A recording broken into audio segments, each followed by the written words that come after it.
Euskal Herria irratian kulturarloa. Gaur Joakin Valentzia Tirapu, Iruñeko olerkaria, egunetako aparra. Kulturarloa astean behingo kulturgintzaren jorraketa da. Eusko ikaskuntzarekin batera hemen Euskal Herria irratian egiten dugun aldizkaria. Kulturaren bideetan elkartuta beraz. Sormenari zabalkundea eskaintzen ari da Euskal Herria irratia, baita Eusko ikaskuntza ere. Aho belarrirako aldizkari honetan kulturarloan.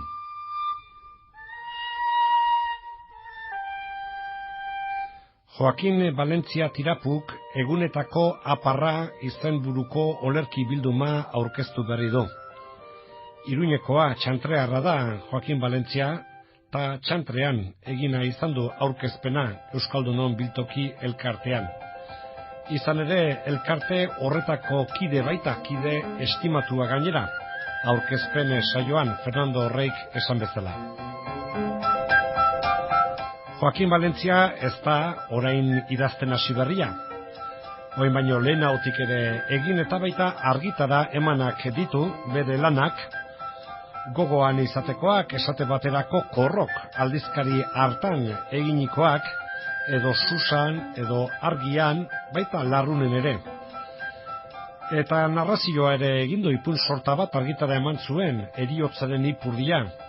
Poesia egindu, espaloian dago munduaren xilkoa. Amaigabeko zikloa ere, horrekin Irun hiriko olerki saria lortu zuen 1984an.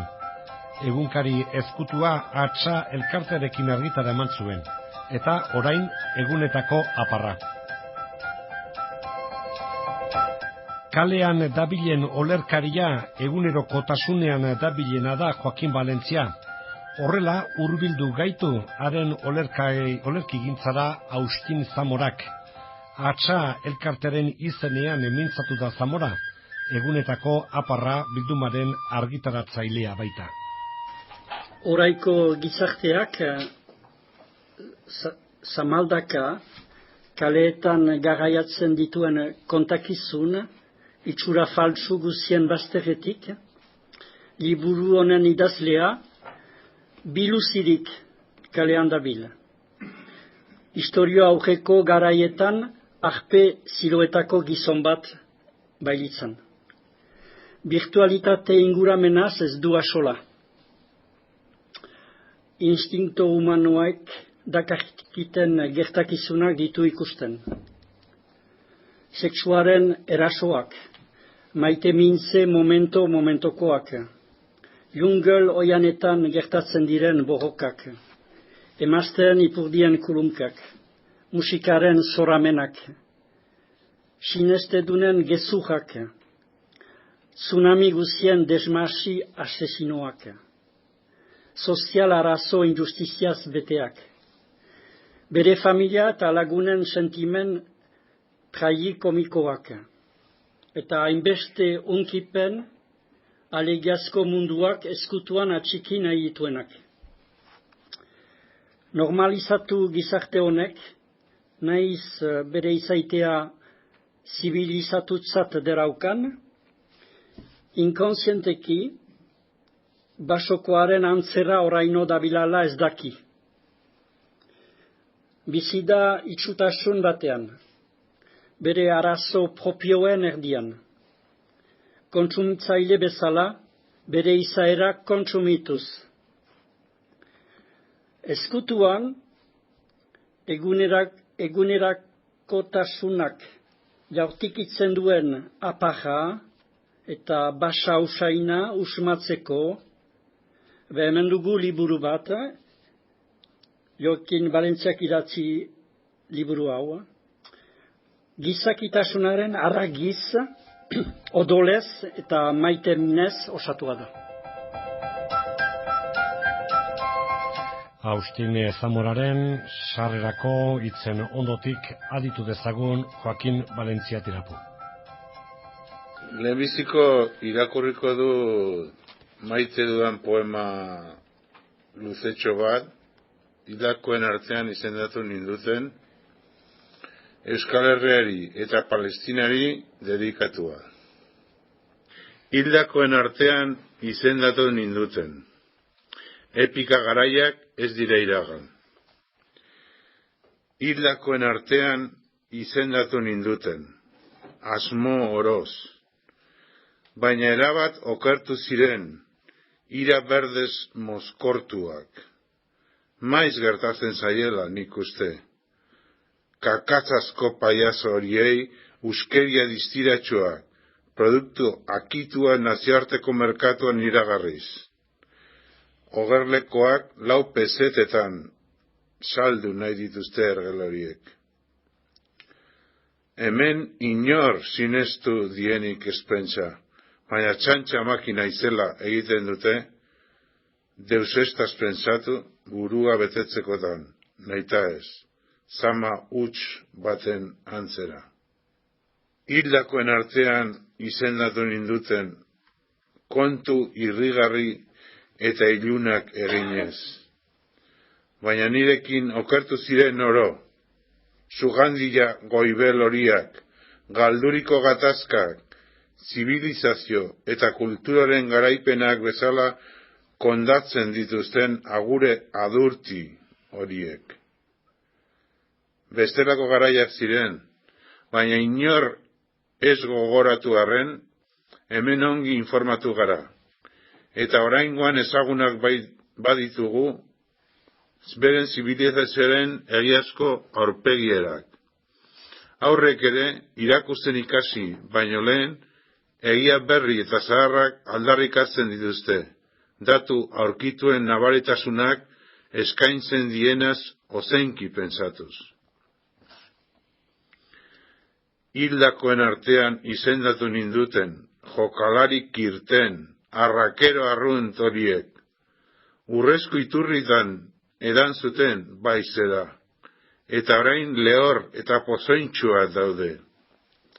Luzaro izorratu zituzten belardiak, eta niri purtsileriak saldu nahi kolonizaturiko basate honei bezala.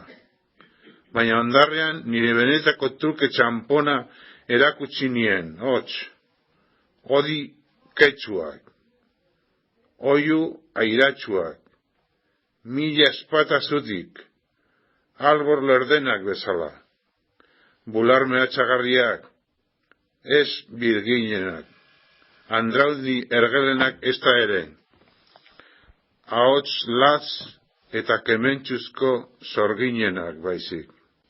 Hildakoen artean izendatu ninduten, bere handitasun eta batasun bortxatuaren kalkuloak egiterakoan lastozko mamuek.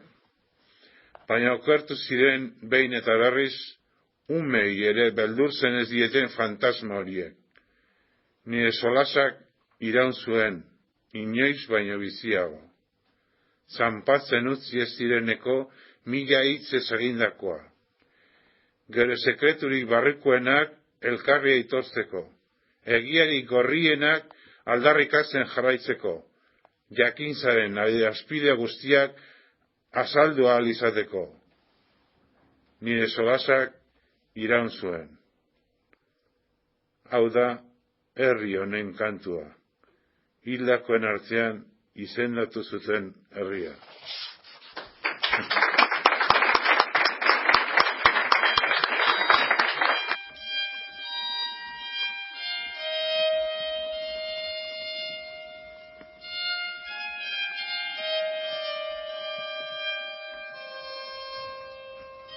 Joakin Valentzia Tirapuren abotsa, bere olerkia. Zer kontatzen duen bere egunerokotasuna, bere ikuspuntua.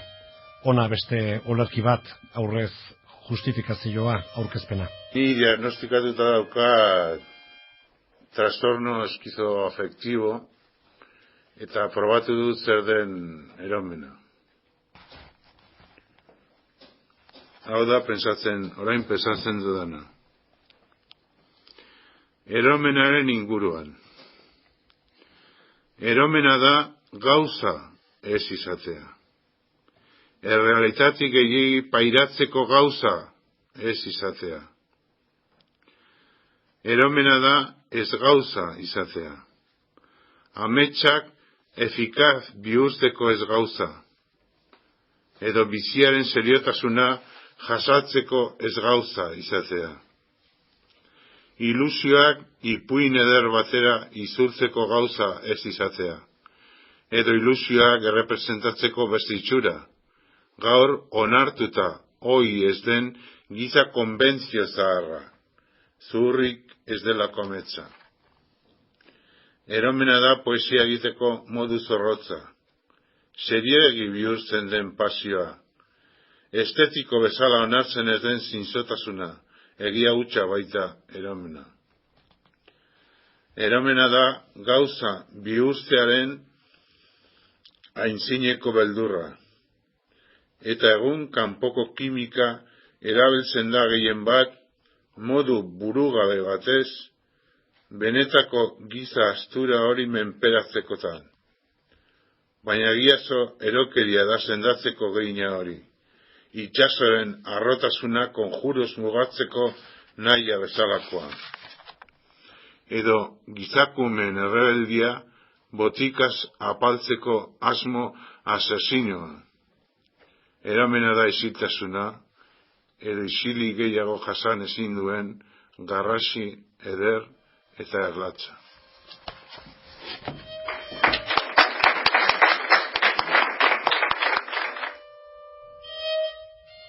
Joakin Valentziak eguneroko aparrak olerki bilduma honetan, aldarria, izen buruko agindu edo izpilua, edo erioak hartu arte, bakarrizketa, mozar, hitzen itxura, aste sandua erruki gabe, burdinazko mamua bizirik, iraren eguna, bidaiak, bizitzari hausiki, aurdunak, horizonteak besarkatzen, eta horrela, banan esaten hasizkero zerrenda luzea.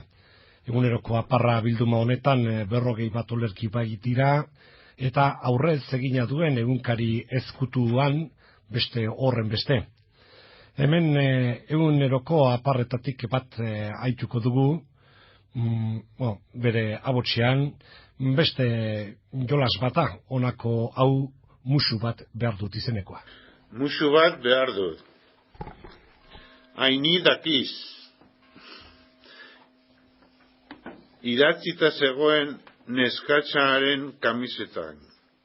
Eta nire ingeles apalean ongi ulertu nuen. Behar dut musu bat. Neskatxaren bularraren gainean idatzita zegoen eskaera goxo hura. Elastikoa beltza zen eta letrak zuriak.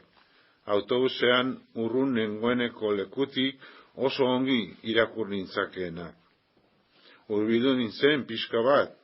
Distantzia egoki batez bere aurrean jarrita, eskali premiatzuaren itxura hobetu asteartearren. Oso gaztea zen, 16 urte edo zituen, eta hasi nion galdetzen ere buruari, non beharko tezukeen musu ematea, ziurazki Espainetan, pentsatu nuen lehendabizi. Espain fin, gorri eta erakargarri haietan mutil lagun presturen bat dezuelakoan bainengoen eskari premiazko ura betetzearen. Edo bai, bazuela, baina ez zela nahikoa. Eta behar zuela gehiago nabarmenki edo soilik aditasuna behar zuela. Hausnarketa hauetan murgilduta nengoela mutil gazte bat, eseri zen bere ondoan eta hasi zen berarekin hitz egiten, ausarki, ez ezagunak zirela nabaria izaki. Baina neskak aurpegi txarra paratzen zuen mutilaren elkarrizketa aditzean. Serioz, monoselaboen bidez, bakarrik erantzunez, orduan nire artean erran nuen. Ik pentsatzen dukena, horrek ausartu duk adierazten, baina ez zuen arrakastarik izan, ez da masailaen ere.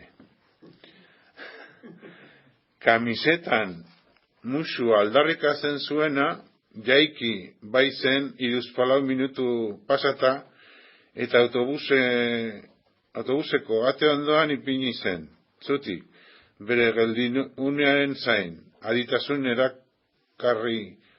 erakarri ondoren. Arrazoidun panpoxa, denok behar dinago musuren bat, baina noiz eta norena hori du nausia.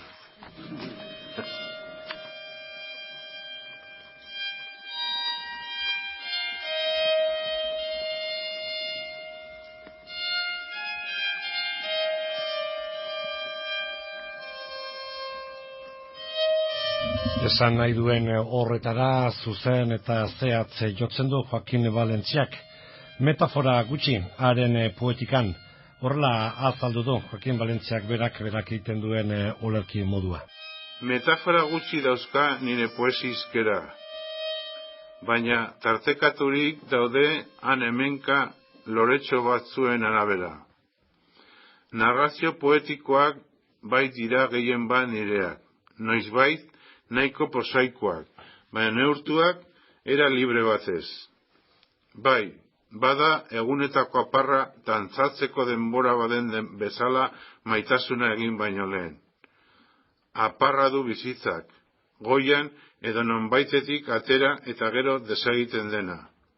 Itsasoan behin eta berriz sortzen da olatuek haitzen kontra jotzen duten aldiro, opari gisa. Eta esneak irakiten duenean badago, baina kontu zibili behar da ez sobratzeko gero. Suhitzaileek ere bitxa erabiltzen dute noizbait zuren bat iraungitzeko, baina errekek bitxa badaramate normalean erran nahi du nolabaiteko kutsadura dutela. Denetan ez, baina anitzetan apar, irudi, metafora sobera dago gaurko euskal poema gintzan, ene uste apalean. Eta garagardoan bezala, kendu behar zaio gehiegi bada. Geratzen naiz Cesare Pavese, italiar poetarekin, eta laborare estanka lan egitean ekagarria da, bere obra bikainarekin. Sono giorni imorti nel vivace recordo, gazteak dira hildakoak oroizapen bizian. In prigione ci sono gli stessi, e ci sono le donne come allora che fanno bambini e non dicono nulla. Karzelan badira berberak, eta badira emakumeak, orduan bezala umeak egin, eta Deus ere erraten ez dutenak. Hain onak izan arren geratzen naiz, nolabait, Bukowski eta Carveren iparamerikar olerkiarekin, belardi lau baten antzekoa, non italiarraren muino lirikoak ez baitira. Bai.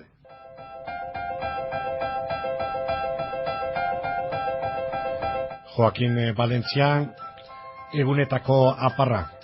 Haren olerkiak atxa elkarteak argitara emanak ditu.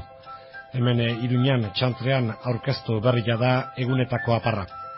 Eta hemen entzun dugu kultur arloan Euskal Herria irratian, Eusko ikaskuntzarekin batera egindako geure kultur aldizkarian. Eusko ikaskuntza kulturaren divulgazioarekin konprometituta dago, bai irratiz, bai sare elektronikoan ere. Sare elektronikoan bideak urratuak ditu Eusko ikaskuntza, Eusko Sarea, Eusko News, euskomedia.org.